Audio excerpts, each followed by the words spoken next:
fingers along the fish's body, and instantly pinpointed the location of every bone. With precise skill, he removed them all. Then, he tossed the fillet toward his opponent. The opponent swiftly sliced the fish into neat pieces, then made a delicate cut along the skin, perfectly separating the flesh without damaging the skin. The audience was amazed by the duo's culinary prowess, but the man wasn't satisfied. He wanted a true showdown, so he sent an invitation to his rival, challenging him to a global culinary competition. The opponent gladly accepted. On the day of the contest, the rival brought out a duck. He slipped his knife into its belly, made a few cuts, and yanked, instantly separating meat from bone. Next, he stuffed the cavity with vegetables, poured in broth, wrapped it in lotus leaves, then packed the whole duck in coarse salt. He stir-fried an entire bag of salt until it reached the perfect temperature, then buried the duck inside. A gentle knock with his hand, and the dish was complete. One light slice, and the aroma exploded forth. The judges were full of praise for the duck. As for the man, he made caramelized foie gras. He placed it on a thin slice of pineapple, then used a torch to melt the caramel coating, sealing the foie gras inside a sugary shell. He added some final touches for presentation. The judges were very impressed. In the end, both contestants received the same score, but the judges ruled the man the winner.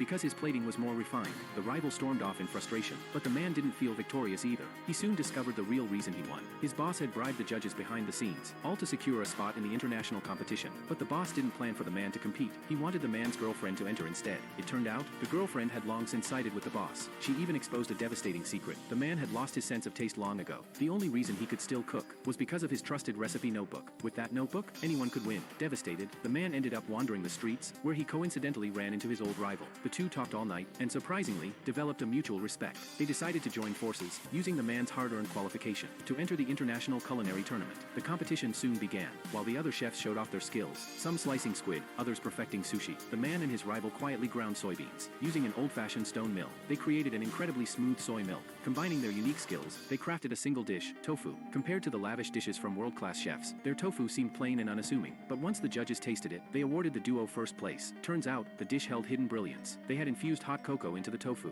while it was still in a semi-solid state. Then, they made honey into bursting spheres that exploded with sweetness upon biting. It was an astonishing culinary technique. Most importantly, they added Sichuan peppercorns to the tofu, giving it a tingling contrast that perfectly balanced the dessert sweetness, and the man's elegant plating left the judges in awe. Their championship title was truly well deserved.